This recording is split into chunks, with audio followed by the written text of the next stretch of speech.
chance. It's a chance to look back on the summer in the last few months. And you know, if there's a theme that shines through for this summer in Newfoundland and Labrador and across Canada, it's that we're stronger together. You know, you brought Canadians from across this country to the Rock for a highly successful Canada Summer Games. And I'm not just saying that because the NWT women's basketball team won their first game. I still have my allegiance from where I was born. But you think of all the great performances, including, you know, on team level, at individual level, Gavin Baggs, 4 medals in para sports for Newfoundland and Labrador. Yeah. So you did us proud. You did us proud in your hospitality, but we recognize that you were doing that at a very challenging time, in a challenging summer with a fire season, terrible fire season that destroyed property, displaced thousands and thousands of Newfoundlanders. And Premier Hogan, your leadership alongside the tireless efforts of the first responders, the Canadian Armed Forces, and Minister of the Canadian Coast Guard were invaluable in keeping people safe. I also noted over the summer the progress we've made breaking down internal trade barriers in Canada to help drive economic growth. And the federal government made good on its promise on Canada Day to eliminate all federal barriers within Canada to that trade. And the Premier has been working hard and leading with his provincial counterparts to ensure that in these challenging times we are stronger together. And that brings me here. And it's great to be back in St. John's. I'd like to thank my colleagues, Minister Thompson, Joanne Thompson, our MPs who are here, Philip Earle, Tom Osborne, Paul Connors. And, you know, I'm back. Last time I was in this great province was at the start of this year's federal election campaign. Started right here in St. John's. Next day went to Gander on the first days of that campaign. And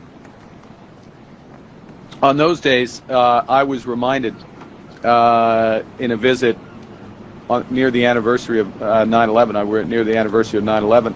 I had the privilege in Gander of meeting remarkable Newfoundlanders who opened their homes and their hearts to strangers, consistent with the values of this province and this country.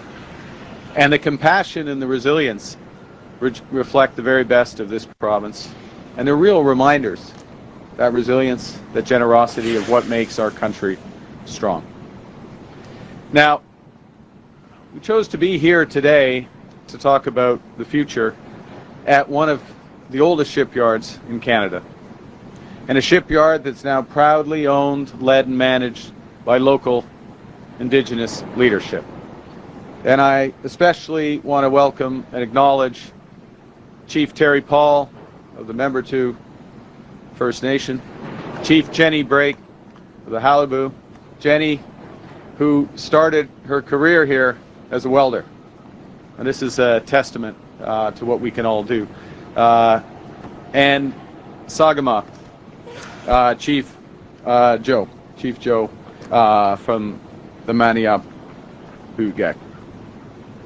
Now, this dock, as old as it is, 140 years, hard-working women and men from the dockyard, repairing and refitting legendary Canadian ships, from the Canadian Coast Guard icebreakers to the Royal Navy fleets. Let's stop and say a word about this. The Premier referenced building from coast to coast to coast. When you think about the building of the major projects here, the crucial project, and I'm so proud of the progress that's been made in Churchill between Newfoundland, Labrador, and Quebec. You think about the opportunities offshore this great province, including Bay du Nord. But you also look at these icebreakers and what they represent, unlocking opportunity in the Arctic and protecting our country, protecting our sovereignty. That's what building Canada strong means.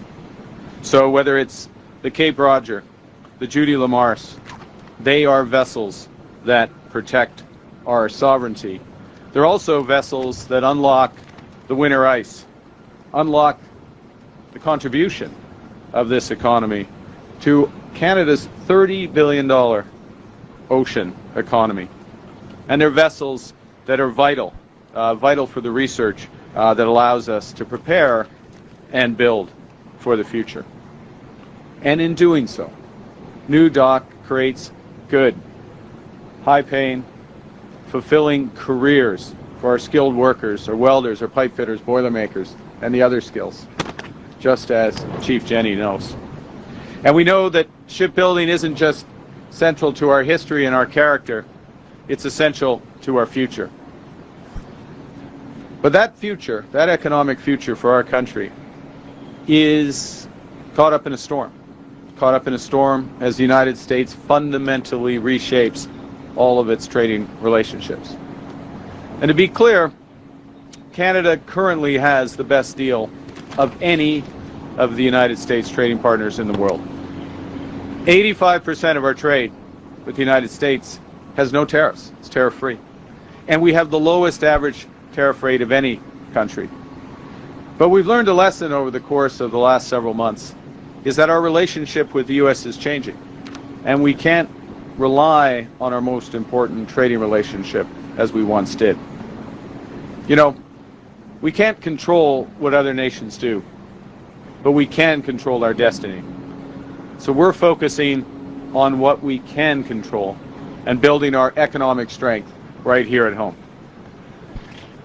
C'est là notre mission principale, notre étoile de Nord.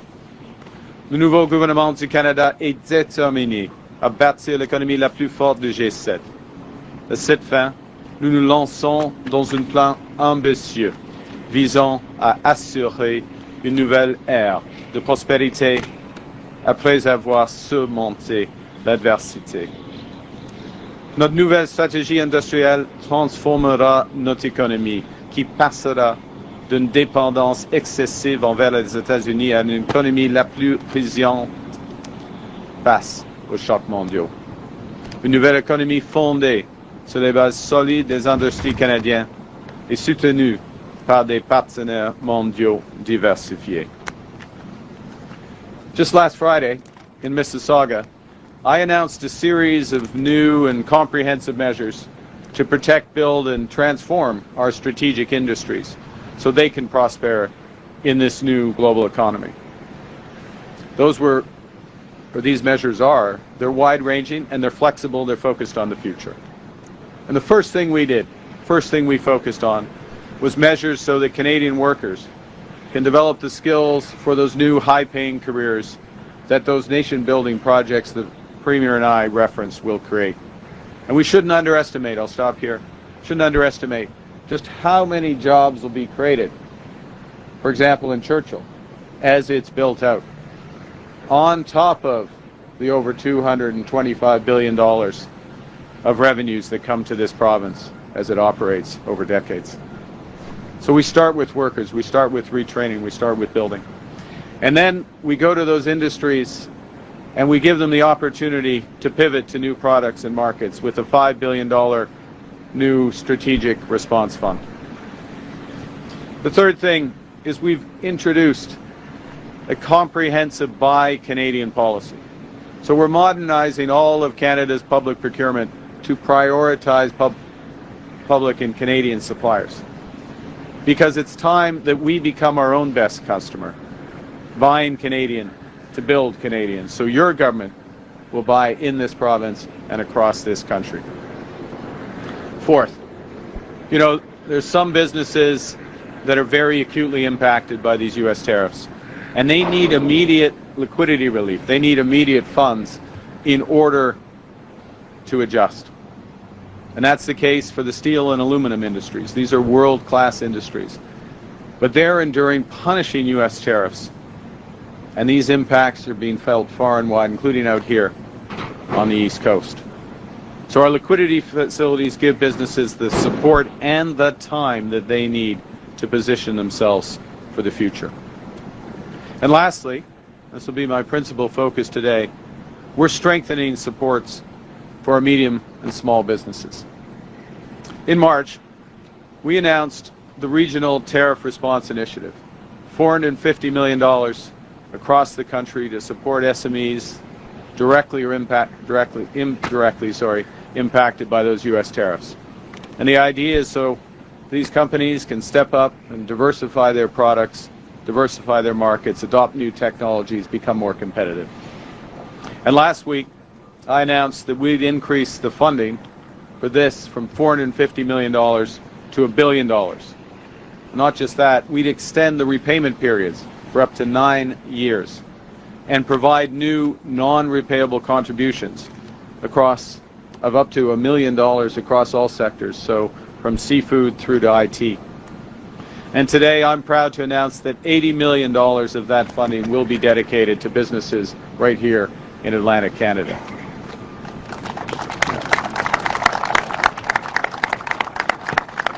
Thank you. And this money will flow through the Atlantic Canada Opportunities Agency.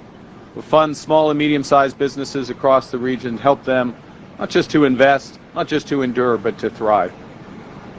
It'll be important for that ocean economy. More than half of that $30 billion ocean economy is right here in Atlantic Canada. In all, this region's a giant in fishing, manufacturing, forestry, IT, energy, shipbuilding. And its overseas trade corridor sitting here in St. John's Harbour connect Canada with the rest of the world. Si nous voulons bâtir l'économie la plus dynamique du G7, et nous le ferons, nous devons tout mettre en œuvre pour permettre à la région et nos industries les plus prometteuses de prospérer. Now, the $80 million under that Regional Tariff Response Initiative that goes to Atlantic Canada will help, as I said, SMEs to expand into new markets. For example, developing innovative packaging and product formats. Think in food processing, in fishery, vacuum-sealed lobster tails or flash-frozen crab clusters, tailored for high-demand European markets. But it'll also help strengthen supply chains as businesses upgrade their cold storage and live holding systems, so products can stay longer, as fresher for longer, and make it easier to reach more export markets overseas. And our manufacturing and resource industries will also benefit. Par exemple, les producteurs d'acier peuvent moderniser les usines de fabrication pour la construction et la construction navale. Et les scieries de bois d'œuvre peuvent intensifier leurs activités afin de répondre à la demande nationale et internationale croissante en matière de construction durable. Enfin, les entreprises peuvent moderniser leurs usines de transformation en optimisant le classement, le tri et les chaînes d'emballage afin d'améliorer leur efficacité et leur constance. So equipping Atlantic Canadian businesses with the tools they need to respond to new challenges, to innovate, to modernize, to expand operations and customer bases, to take full advantage of new opportunities. These are the ambitions that align with the missions and what's guiding your government to build lasting economic strength. It's what Premier Hogan's government is focused on. Now, we recognize that we're only going to realize these opportunities if we act. And you know, that can be tough in times like this. Changes in the global economy. This isn't just a phase, it's not just a transition, it's a rupture. It's a fundamental change that's happening in a very short period of time. And that rupture brings immense uncertainty. And when you have that big uncertainty, that can paralyze decision making, hold back investment, stifle growth. But this is not the time to delay and hope for the best. Hope is not a strategy. It's time, as I said earlier, to control what we can control. The products we buy in Canada. Taking the time so our businesses can have what they need to adjust to new realities. Getting capital to our businesses so they can retool and find new markets. And getting our workers, helping them have the skills they need for the future.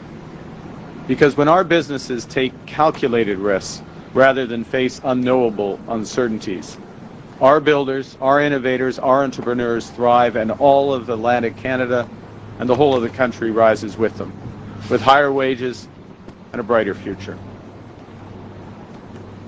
The people of this province, from their history, know better than anyone how precarious an industry can be.